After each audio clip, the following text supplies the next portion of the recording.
Maktab inson hayotida o'ziga xos o'rin egallovchi, uning bilimli, tarbiyali, kamol topishida poydevor bo'lib xizmat qiluvchi ziyo maskani. Bu yerga ta'lim-tarbiya olish uchun qadam qo'ygan har bir o'quvchi eng avvalo o'zligini anglay boshlaydi, bilimlarni o'zlashtirish orqali butun borliqni tushuna boradi. Shu jarayonlar natijasi o'laroq o'z kelajagini belgilaydi. Bugungi dasturimiz orqali yangi ariq ixtisoslashtirilgan maktabi faoliyati haqida so'z yuritamiz. Aynan bu maktab misolida ta'lim sohasidagi yutuqlar va yangiliklarni o'rganishga harakat qilamiz. Bugungi kunda maktabda 44 nafar pedagog, 367 nafar o'quvchiga ta'lim berib kelmoqda. Maktab aniq fanlar va xorijiy tillarni o'qitishga ixtisoslashgan bo'lib, o'quvchilarning bu fanlarga bo'lgan qiziqishlarini ular erishgan natijalardan ham sezish mumkin. Xorijiy tillar haqida gapiradigan bo'lsak, bugunning yoshlari ancha ildam va zukko. Ular maktab tugatmasdanoq bir qancha xalqaro nufuzli oliygohlarga hujjat topshirib, talabalikka erishmoqda. Men bu maktabda tahsil olishim menga o'z qobiliyatlarimni rivojlantirish, maqsadlarimga erishish va shu bilan birgalikda xalqaro maydonda o'z o'rnimni topishim uchun poydevor yaratdi. Men shu paytgacha bir qancha yutuqlarga erishdim. Jumladan 2023-yilning iyun oyida Mustaqil Davlatlar Hamdo'stligi o'rtasida Qozog'istonda bo'lib o'tgan 2023-yilning eng yaxshi yosh olimi xalqaro ko'rik tanlovida birinchi o'rinni qo'lga kiritdim.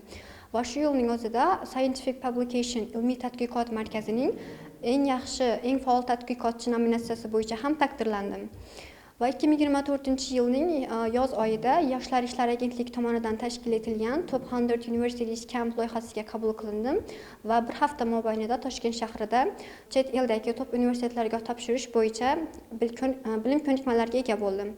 2024-yilning noyabr oyida xalqaro Girls in Research loyihasiga JC Godi Scholarship bilan grant asosida qabul qilindim va men xorijdagi universitetlarga hujjat topshirdim va qabul xatlarini ham qo'lga kiritdim. Xususan Amerika Qo'shma Shtatlaridagi top 8 ta universitetdan umumiy hisobda 700 ming AQSh dollarlik miqdordagi grant sohibiman. Men bu maktabda o'qishim menga juda ham katta imkoniyatlarni taqdim etdi desam adashmagan bo'laman va men ingliz tili, matematika, rus tili fanlariga qiziqaman va shu paytgacha xalqaro IELTS imtihonida 7 ballni qo'lga kiritganman. Men yurist bo'lmoqchiman va hozirda menda universitet bo'yicha tanlov imkoniyatlarim juda ham ko'p va men Amerikadagi top universitetlarda o'qimoqchiman va albatta kelajakda vatanimga qaytib, mana shu huquq sohasi bo'yicha o'z o'rgangan tajribalarimni, bilimlarimni vatanimiz rivojiga hissa qo'shish yo'lida sarflamoqchiman. Men bu darajaga yetishim uchun katta hissa qo'shgan ustozlarimga rahmat aytmoqchiman. Men bu maktabda tahsil olishim menga har tomonlama, ham shaxsiy, ham akademik jihatdan bo'ladimi, har tomonlama imkoniyatlarni taqdim etdi. My name is Camilo Almahan. I am currently studying here at a Yangaraki specialized school in my senior year. And being a student of this school has offered me a lot of opportunities so far. For example, in 2023, in September, I achieved an IELTS score of 7. And recently in December, I achieved an international certificate of SAT and I had a score of 1,430, which offered me a lot of opportunities in both national and international ways. And in this school, our school has helped me with a lot of my international certificates and my university applications as well. Our school counselor helped me with applying to international universities, several international universities, and I am currently waiting for my results from them. And when it comes to national level, I have applied to Presidential University and has already accepted my acceptance letter. And in the future, I plan to study in this New Uzbekistan University and in economics and statistics. And I plan to help my country and contribute to my country in a lot of ways in this field. 11 sinf o'quvchilarining ko'pchilikda jamiyatda qanday o'rin olishlari yoki qanday kasb tanlashlari bo'yicha ko'plab savollar tug'iladi. Menda ham shunday o'ylar bo'lgan va shuning uchun ham maktabimiz yordamida va oila a'zolarim yordamida men 9-sinfdan tayyorgarligimni boshlagan edim. 9-sinf davomida ingliz tili chuqur o'rgandim va 10-sinfimda IELTS sertifikatiga ega bo'ldim. Va 11-sinfimda SAT sertifikatiga ega bo'ldim va shu ikkita xalqaro sertifikatlarga ega bo'lish mening kelajagimga katta eshiklarni ochib berdi. SAT sertifikati bu nima? Bu sertifikat bizning tanqidiy fikrlashimizni chuqur tekshiradi. Bunda matematika va ingliz tili tekshiriladi va men matematikadan 790 ball va ingliz tilidan 640 ballni qo'lga kiritdim va jami 1430 ballni qo'lga kiritdim.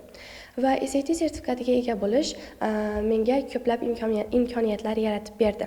Masalan, men hozirda Yangi O'zbekiston universitetida ta'lim olishni rejalashtiraman va bu universitetda tahsil olish uchun menga SAT sertifikati katta yordam berdi. Va bu sertifikat yordamida men ko'plab chet el universitetlariga hujjat topshirganman. Men kelajakda iqtisodiyot va statistika yo'nalishida ta'lim olishni va shu yo'nalishda ishlashni rejalashtiraman. Kelajakda O'zbekistonda iqtisod yo'nalishini rivojlanishiga hissa qo'shishni rejalashtiryapman. Maktab o'quvchilarining oliy ta'limga qiziqishi yuqoriligini ularning tayyorgarliklaridan ham bilish mumkin. Ayniqsa fanlardan milliy va xalqaro sertifikatlarni egallab, qunt bilan ilm olayotganlari ularning ertangi kunga befarq emasliklaridan dalolatdir. Ingliz tili fani bilan bir qatorda o'quvchilarning rus tili faniga bo'lgan qiziqishlari ham yuqori. Masalan, Ilyosbek Qurbonnazarov ustozi orqali rus tili faniga mehr qo'yib, fanni puxta o'rganishga kirishgan. Hozirda til bilish darajasini baholovchi sertifikatni ham qo'lga kiritib, turli fan olimpiadalarida munosib ishtirok etib kelmoqda. Меня зовут Курбанназаров Ильяс, и я являюсь выпускником данной школы. На данный момент, благодаря возможностям нашей школы, которая оказывает большое влияние на учеников, она помогла мне раскрыть свой потенциал в некоторых сферах, которых я интересуюсь, а именно в IT-сфере. Благодаря нашим трудам и тщательной подготовке в этом учебном году я занял первое место в областном туре по информатике и информационным технологиям, за что получил возможность участвовать в республиканском туре. И я являюсь одним из 3 учеников, которые будут защищать честь нашей области в республиканском туре. И недавно среди специализированных школ произошло еще одно мероприятие, а именно Олимпиада, в которой я тоже занял 2 место. И благодаря этому я получил возможность участвовать в республиканском туре. А также благодаря влиянию наших учителей я смог получить в этом учебном году сертификат по русскому языку, а именно C1, и смог удостоиться возможности получить сертификат по английскому языку IELTS. И в будущем моей целью является поступить в Санкт-Петербургский университет, а именно информационных технологий, оптики, механики, учась под руководством своих кумиров, которые являются одним из лучших гроссмейстеров в своей сфере. И я хочу стать тоже одним из лучших в сфере программирования, вернуться в Узбекистан, и моей амбицией является внести свой вклад в развитие нового Узбекистана. Ko'plab o'quvchilar singari oliy ta'lim muassasasiga kirish uchun harakat qilyapman va bunda mening o'qituvchilarimning o'z hissalari juda ham katta va misol uchun ushbu o'quv yilida men rus tilidan TRKI 3, ya'ni C1 sertifikatini qo'lga kiritdim va kelajakdagi rejalarim ushbu sertifikat yordamida Rossiyada Sankt-Peterburgda joylashgan ITMO universitetiga kirish va O'zbekistonga qaytib O'zbekistonning rivojlanishiga o'z hissamni qo'shish. 2023-2024 o'quv yili davomida 62 nafar 11-sinf bitiruvchilarimizni barchasi, ya'ni 100% ko'rsatkich bilan oliy ta'lim muassasalariga qabul qilindi. Ularning orasida 17 tasi davlat granti asosida, 45 tasi esa kontrakt, ya'ni shartnoma asosida oliy ta'lim muassasalariga qabul qilindi. Bu yil esa maktabimizda jami 63 nafar 11-sinf o'quvchisi 2024-2025 o'quv yilida 11-sinfni bitiruvchilari hisoblanadi va ularning quvonarli jihati 90% ga yaqini, ya'ni 53 nafarida xalqaro IELTS, CFR, ya'ni multi-level darajasidagi va milliy sertifikatlar mavjud. Quvonarli jihati maktabimiz o'quvchilari orasida milliy sertifikatlar ona tili adabiyot, tarix, fizika, matematika va hatto bizni ixtisos fanimizga kirmasada kimyo fanidan ham milliy sertifikatlarda yuqori natijalarni qo'lga kiritgan o'quvchilar mavjud. Shuningdek, maktabimizda darslardan keyin o'quvchilarimiz uchun fan to'garaklari, fakultativ to'garaklar ham olib boriladi va bularning natijasi o'laroq maktabimizdagi 2 nafar o'quvchimiz bugungi kunda SAT sertifikatiga ega va 1 nafar o'quvchimiz rus tili fanidan xalqaro sertifikat C1 darajasidagi qo'lga kiritdi. SAT sertifikatini qo'lga kiritgan o'quvchilarimiz ikkalasi ham 11-sinf o'quvchilari hisoblanib, kelajakda Yangi O'zbekiston universitetida va va shu bilan birgalikda chet elning nufuzli universitetlariga ham bugungi kunda hujjat topshirishgan. Shu o'rinda aytib o'tishim kerak, o'quvchilarni, ayniqsa 10-11 sinf o'quvchilarini kasbga yo'naltirish, darsdan keyingi vaqtlardan unumli foydalanish maqsadida ixtisoslashtirilgan ta'lim muassasalari agentligi tizimidagi barcha maktablarda, shu o'rinda bizning Yangiariq tuman ixtisoslashtirilgan maktabida ham turli idora tashkilotlar bilan, oliy ta'lim muassasalari bilan, hududimizga yaqin bo'lganlari bilan hamkorlik memorandumlari imzolangan. Maktabimiz o'quvchilari har sohada ilg'or, har sohada oldingi qadamlarda turadilar, oldingi o'rinlarda turadilar. O'tgan yili 2024-yili o'tkazilingan xalqaro matematika olimpiadasida Turkmanistonning Arkadax shahrida bo'lib o'tgan olimpiadada 7-sinf o'quvchimiz Toirov Tohirjon faxrli o'rinni egallab, bronza medalni qo'lga kiritib qaytdi va quvonarli jihati bu yili bu o'quvchimiz Tohirjon yana ushbu olimpiadada saralash bosqichidan muvaffaqiyatli o'tib, xalqaro olimpiada ishtirokchisiga aylandi.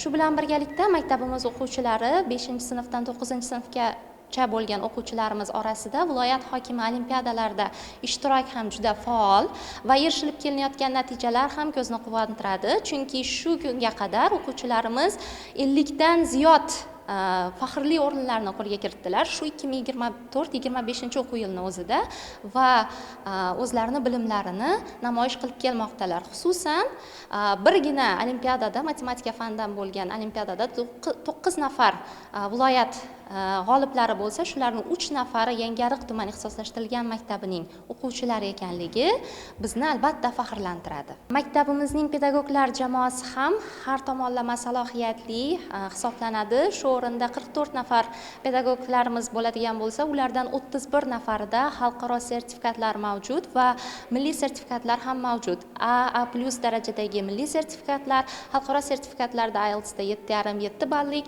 va Grey kabi sertifikatlari ham mavjud. Ya'ni kim matematika fani o'qituvchilarimiz ham, demak, matematika fanini xorijiy tilda bemalol dars bera oladigan darajadalar. Aynan ta'lim sohasiga, ta'lim sohasida faoliyat yuritayotgan o'qituvchi, murabbiylar, pedagoglarga qaratilayotgan e'tibor samarasi o'laroq bugungi kunda jamoamizda 50, 60, 100% ustama oladigan o'qituvchilarimiz mavjud bo'lib, barchamiz bundan albatta xursandmiz. Ustozlarga qaratilib kelinayotgan bu rag'batlantirishlar, e'tiborlar, yaratib berilayotgan shart-sharoitlar natijasi o'laroq, albatta har birimiz o'zimizni ta'lim sifatimizni rivojlantirishga, o'quvchilar bilan individual tarzda ishlashimizda katta ahamiyatga ega hisoblanadi va barchamiz o'z sohamizni yanada rivojlantirish, o'quvchilarimizni yetuk, barkamol avlod qilib yetkazishda hissamizni qo'shib kelmoqdamiz. Maktabda tashkil etilgan sport to'garaklari esa chempionlar safining kengayishiga sabab bo'lmoqda. Aqliy mehnat bilan bir qatorda jismoniy mashqlar ham o'quvchilar uchun foydali. Aynan shaxmat, shashka va futbol to'garaklari o'quvchilarning sevimli mashg'ulotlari qatorida. Ayniqsa yuqori sinf o'quvchilarining harbiy sohaga tayyorgarliklarini oshirish, qiziqishlarini qo'llab-quvvatlash maqsadida harbiy chaqirqa tayyorlash to'garaklari ham mavjud. O'quvchilar bu yerda harbiy sohaga tayyorgarlik ko'rishadi. Amaliy sportning pnevmatik quroldan o'q otish, saf tayyorgarligi bo'yicha amaliy va nazariy bilimlarni egallashadi. Yangiariq tuman ixtisoslashtirilgan maktabida chaqiruvga qadar boshlang'ich tayyorgarlik fani mana shu xonada o'tkaziladi.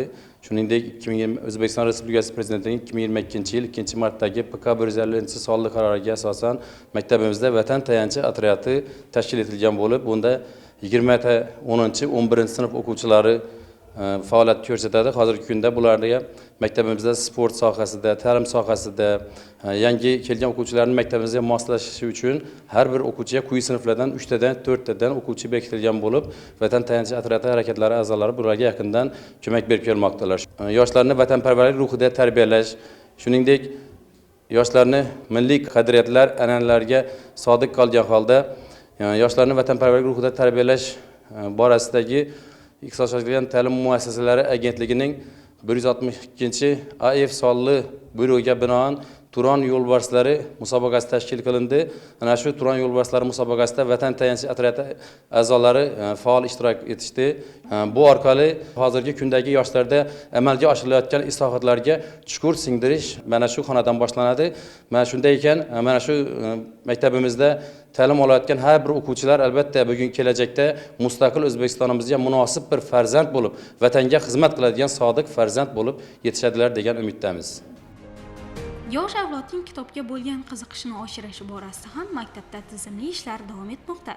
Kitobxonlik to'garaklari, turli madaniy va ma'rifiy tadbirlar tashkil etilib, kitobxonlar rag'batlantirib kelinmoqda. Kimdir jadidlar hayotiga qiziqib, o'z bilimlarini tengdoshlariga ulashsa, kimdir jahon adabiyotidan o'qigan asarlar haqida bilganini ulashadi. Natijada o'zaro fikrlar almashish orqali o'quvchilarning dunyoqarashi kengayadi. Biz axborot texnologiyalari asrida yashayapmiz va bu bevosita farzandlarimizning o'qishiga, tarbiyasiga, xulqiga o'z ta'sirini o'tkazmasdan qolmayapti. Mana shu jarayonda biz hozir hammamiz bilamizki, eng ota-ona sifatida, ustoz sifatida bizni xavfga solayotgan bir jarayon borki, bu o'quvchilarni kitob o'qishga bo'lgan qiziqishining pasayishi. Bu albatta texnologiyalarning ta'siri sifatida bo'ladi va bugungi kunda biz ayta olamizki, 100% kitob hamisha insonning hamisha do'sti bo'lib qoladi. Va kitob insonni yo'lga boshlovchi, uning haqiqiy do'sti sifatida, unga hayotni o'rgatuvchi, nutqini oshiruvchi, dunyoqarashini kengaytiruvchi bir vosita sifatida u hech qachon o'z o'rnini yo'qotmaydi. Bu borada bizning maktabda ham o'quvchilarni kitobga oshno qilish borasida, ularni badiiy kitobga, jahon adabiyotiga qiziqtirish borasida nihoyatda ko'p ko'lamli ishlar amalga oshirilmoqda va kutubxonamizda har hafta bir haftada bir kitob loyihasi amalga oshirilgan va bu jarayonda biz kerak bo'lsa har bir sinflar kesimida mana shu loyihani amalga oshiramiz va o'quvchilarga bir hafta davomida o'qigan kitoblarini so'zlab berishi orqali, taassurotlarini aytishi orqali ularni kitobga yanada qiziqtiramiz. Bu borada ota-onalar hamkorligi ham nihoyatda keng yo'lga qo'yilgan va ota-onalar bilan birgalikda sinf rahbarlari yoki o'qituvchilar bilan hamkorlikda biz o'quvchilarni muntazam ravishda badiiy kitob o'qishlarini nazorat ostiga olganmiz. Bu borada maktabimizda ham mana shu shoiralar bo'lsin yoki kitobga oshno qalblar egasi bo'lsin, shular bilan birgalikda uchrashuvlar olib borish yo'lga qo'yilgan. Maktabimizda ijodkor yoshlar nihoyatda ko'p. Bu borada yosh qalamkashlar to'garagi ham tashkil qilingan va mana shu to'garak orqali biz ijodkor yoshlarni qo'llab-quvvatlash, ularni she'riyatini tekshirish, ularga o'zlarimizni bor bilimlarimizni, ko'rsatmalarimizni berish orqali, ular she'riyatga qiziqtirish orqali o'zlarimizni fikrlarimizni berib boramiz va bu bevosita o'quvchilarning mana shu fikr ko'nikmalarini shakllantirishda nihoyatda katta rol o'ynaydi. Men bu maktabning 10-sinfida o'qiyman. Agar menda bo'sh vaqt bo'lsa, albatta men kutubxonaga kelib kitob o'qish bilan shug'ullanaman. Chunki kitob o'qish bu insonni kamolotga yetaklovchi yo'l hisoblanadi va kitob o'qish orqali biz o'zlarimizda dunyoqarashimizni kengaytirishimiz mumkin. Juda ko'p tillarga qiziqaman. Masalan, turk, ingliz va o'zbek tilidan va bu tillarni bilib, o'z tillarida juda ko'plab badiiy asarlarni o'qiyman va bizning maktabimizda juda ko'plab loyihalar o'tkaziladi kitobxonlik bo'yicha va men bu loyihalarda boshqa sinfdosh o'quvchilar bilan qatnashib, o'z bilimimni sinab ko'raman. Maktabda o'quvchilarning qiziqishlarini qo'llab-quvvatlash bo'yicha turli oliygohlar bilan hamkorlik aloqalari yaxshi rivojlangan. Bitiruvchi sinf o'quvchilari uchun uchrashuvlar muntazam tashkil etiladi. O'quvchilarning bilim darajasini baholash bo'yicha ham muntazam nazorat imtihonlari o'tkaziladi. Yangicha baholash tizimi bo'yicha ham o'quvchilar formativ va summativ baholab boriladi. Bunda esa o'quvchining dars jarayonlaridagi faolligi, berilgan topshiriqlarni bajarishdagi intizomi va intiluvchanligi baholanadi. Undan tashqari, mantiqiy va tahliliy fikrlash qobiliyatlari ham tekshiriladi. Shu orqali o'quvchilar o'z ustida ishlab, kuchli bilim egalariga aylanadi.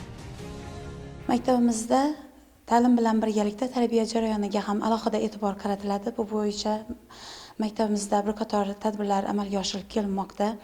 O'quvchilarning asosan bo'sh vaqtlarini mazmunli tashkil qilish maqsadida to'garaklar tashkil qilingan. Bu to'garaklarda o'quvchilar o'zlari qiziqqan fanlar yuzasidan qo'shimcha shug'ullanish imkoniyatlariga ega bo'ladilar. Robota texnika to'garagi, shaxmat shashka to'garagi, sport to'garaklari, ijodiy to'garaklar faoliyat yuritib kelmoqda. Iqtidorli o'quvchilarni bo'sh vaqtlarini mazmunli qilish borasida drama to'garagi, zakovat to'garaklari tashkil qilingan. Bu vaqtda o'quvchilar o'zlarining iqtidorlarini oshirishlari imkoniyatlariga ega bo'ladilar. Mart oyi Milliy qadriyatlar oyligi bo'lganligi uchun maktabimizda har juma kuni milliy liboslar kuni deb e'lon qilingan. Bunda o'quvchilar va ustozlar barchasi milliy liboslarda, milliy an'analarga amal qilgan holatlarda ma'naviyat soatlari o'tadilar va mavzularga shu milliy qadriyatlarni singdirish bilan bir qatorda o'quvchilarni chin vatanparvar insonlar qilib tarbiyalashda o'zlarini katta hissasini qo'shib kelmoqdalar. O'quvchilarimiz yaqinda Turon teatri tanlovida Zamaxshari avlodlari jamoasi maktabimizda tashkil qilingan drama to'garagi a'zolari o'zlarining munosib hissasini qo'shdilar va faol ishtirok etib qaytdilar. Ishonamizki, biz tarbiyalayotgan yosh avlod kelajakda chin vatanparvar, yetuk, komil insonlar bo'lib yetishadilar.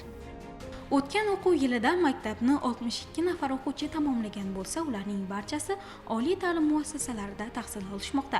Maktabda yana bir an'ana mavjud. Maktabning mana bu yo'lagi bitiruvchilar yo'lagi. Bu yerda maktabni tamomlagan har bir sinf o'quvchilarining rasmlari bor. Yillar o'tib bu an'ana o'quvchilar hayotidan so'zlovchi tarixga aylanadi.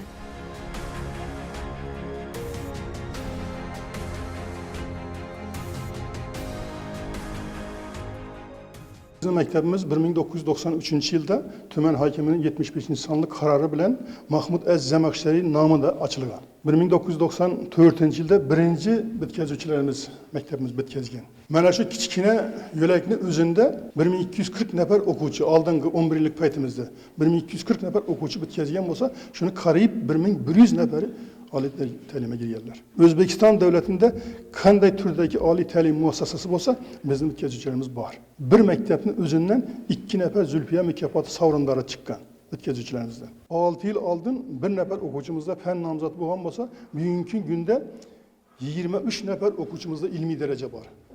4 nafari fen doktoru, 19 nafari felsefe fanlari doktoru. Şu bitkazuvchilarimiz içinde bular hammasi. Bizning maktabimizni birinchidan ustozlar tanlab olingan, ikkinchidan o'quvchilar tanlab olingan va ularga ruhlantirish berilgan. Oldimizga maqsad qo'yilgan. Birinchi yil hech bo'lmaganda 30%, ikkinchi yili 50%, uchinchi yili 70%, to'rtinchi yildan boshlab 90% o'quvchini oliy ta'limga kirishimiz kerak degan maqsad qo'yganmiz. Haqiqatda 3-yilning o'zida 61 nafar o'quvchimiz bitkazgan bo'lsa, shuni 56 nafari birinchi yil o'zida institutga kirganlar oliy ta'limga. Ve şu 17 yıl davamında 80%'dan pasaygan yılımız yok. Hamisha biz yukarı netice berip giyemiz. Bunların içinde 100% bo'lgan yıllarımız yok. Lekin 100% bo'lgan sınıflarımız köp. Eldine maksat koyganlar 100% bo'lganlar. Yıllar davamında. Şimdi ortada hemen haberim var. Vezirler Mahkemesi'nin bölü 73. sallı karar esasında mektepler 9 yıllık bulup kaldı. Yani kesp hüner kolejleri ve akademik liseler oldu. Şu ortalıktaki devrimizde bizde bitkazuvchimiz oliy ta'limga girmedi. Lekin ulardan biz nazoratini qilganmiz, ulardan 85% hozirgi kunda oliy ta'lim olganlar. Bizden chiqqandan keyin maktablarga borib turib. 11 yillikni joriy qilgandan keyin 6 yil davomida o'quvchilarimiz aksariyat ko'pchiligi keyingi 3 yil bo'ldi 100% oliy ta'limga giramiz. 2022 yilda bizning maktabimiz Prezident ta'lim muassasalari agentligi tizimi joriy qilindi. Buni xabarimiz bor. Hürmetli Prezidentimiz Karakalpakistan'da Prezident mektepleri açamaz. Prezident mektepleri başka mektepleri lokomotiv boladı. Kelgüsü de ixtisoslashgan mektepleri açamaz. Ular vilayet mekteplerinden lokomotiv boladı diyen aytganlar. Şu cümleden bizning mektebimiz 2022 yılda açıldı. Hazır mana şu yo'lakdagi suratlarning içinde hakimler var, prokurorlar var, İçki İşler bölümü başlıkları var, bankirler var. Berçe sahanı egallaydilar gapning qisqasi. Açkan paytimizde elimizde maksat koyganımız, birinci 3 yılda vilayetke tanıtamız, birinci 5 yılda respublikaya tanıtamız. Hakikatta şu işini kıldık. Bu fakat benim minnetim emez, bütün bir cemaanı gece gündüz kılgan minnetleri. Yine bir nesne aytışım mümkün. Aldım biz 27 yıl davamında internat tipinde işleyenimiz. Agentlik ötkenden ki internatımız tügeyen olsa, hazırki günde okuvchilar şəraitini yaratish maqsadında bir iş qilib qo'yibmiz. Ürgen şehrinden tutup ta ki şu yönelişteki berçe okuvchilarımıza avtobus koyup koyupmiz. Ertelep saat 8:30 alıp gelip düşüyordu. kechqurun 4:30da hammasini mindiradi bilan shu yo'nalish bo'yicha hammasini sog'-salomat olib borib keladi. Buni tashkil qilib qo'yamiz. O'quvchilarimizga barcha sharoit yaratilgan. Endi aytish mumkin bo'lgan bir narsa bor. Bundan uzoq bilan 10 yil oldin shu mahalda barcha ustoz va o'quvchilar dalada bo'lgan. Yoki bo'lmasa kuzak paytida 3 oylab paxtada yurganmiz. Hozir ustoz uchun ishlash sharoit, o'quvchi uchun o'qish sharoit barchasi muhayyo. Yoki bo'lmasa 5 yil oldin bir nafar o'quvchimda xalqaro sertifikat bo'lgan bo'lsa, g'ururlanib aytganmiz shu vaqtda. Hozir bugungi kunga o'zida 96 sertifikat bor o'quvchilarimda. Xudo xohlasa o'quv yilidan keyin bundan ham ko'payadi. Endi oldimizga maqsad qo'ygan narsamiz bir narsa. Bir sertifikat emas, kamida 2-3 sertifikat bilan maktab bitkazishga o'quvchilarimiz. Shundagina oldindan talabalikni joriy qilib qo'ygan bo'ladi o'quvchilarimiz. Jo'rabek Rahimovich viloyat hokimi bo'lgandan keyin faqat bizning viloyatda bor bu narsa hokim olimpiadasi o'tkazib boshladi. Hokim olimpiadasida 6-sinf o'quvchilarimiz 25-30 millionlab yutuq olgan. Bunun sababi birinchi o'rin olgan o'quvchiga 5 million, ikkinchi o'rin olgan 4 million, uchinchi o'rin olgan 3 million sovrin beradi. Shu o'quvchilar kuni kecha viloyat sistem fanlari bo'yicha olimpiada o'tkazildi. Shu olimpiadada bizning o'quvchilarimiz 14 nafari sovrinli o'rin oldi. Ya'ni viloyatda biz 2-o'rindamiz. Urganch Iqtisodiyot maktab internat 1-o'rin, bizning maktabimiz 2-o'rinda turadi. Endi oliy ta'limga qanday qilib erishdingizga savol berishingiz mumkin. Bunga erishishimizning yagona sababi biz 10-sinfdan boshlab o'quvchilardan davlat test markazi bilan hamkorlikda testni olib blok sistemasida testni olamiz va yakunini o'zlari bilan har hafta tahlil qilamiz. Shuning uchun bizning o'quvchilarimiz maktabni bitkazishgacha bo'lgan davr mobaynida o'zining salohiyatini, qobiliyatini aniq belgilab qo'ygan bo'ladi. Ming rahmat hukumatga o'tgan yildan boshlab o'qishni 2 xil tizimda olib boradi. Boshlab test topshiradi, test natijasi chiqqandan keyin tanlab o'tkazadi. Ya'ni bir o'quvchi 5 joyga hujjat topshirish imkoniyati bor. Va shu joylarni o'zini olgan bolidan kelib chiqib bemalol o'zi tanlab biladi. Shuning uchun ham biz 100% natija beryapmiz. Bugunga kelib maktabning ilk qaldirg'ochlarining farzandlari ham bu yerda tahsil olishmoqda va bu yo'lakdan har safar o'tganlarida otasi yoki onasining suratini ko'rib, ilm olishga, ota-onasining ishonchini oqlashga harakat bilan intilishadi. Bu esa ularga katta mas'uliyat yuklaydi. Men uch maktab 11-sinfda o'qiyman. 2025-yil bitiraman, xudo xolasa. Bu yil ota-onam ham o'qigan, imunda akam, bunda opam 1999-yil bitirganlar. Men ham şöyle resmim dursa, yanında biriye faxrlanaman shu bilan. Bu narsa maktabimizda an'anaga aylangan, hamma bitiruvchilar shu ota-onasiga qarab ergashib keladi beri, shuni bitiradilar shunda deb. Har safar ish yo'lakda o'tgan vaqtim ota-onamni ko'rib faxrlanaman. O'zimni kelajagimni hozirdan qurishga harakat etib, shunda deb akam o'xshab fan nomzodi bo'lishni istayman. Men tarix faniga qiziqaman. Kelajakda Sharqshunoslik universitetiga kirib, shu yerda yaxshi o'qib, yaxshi kadr bo'lib chiqishni istayman.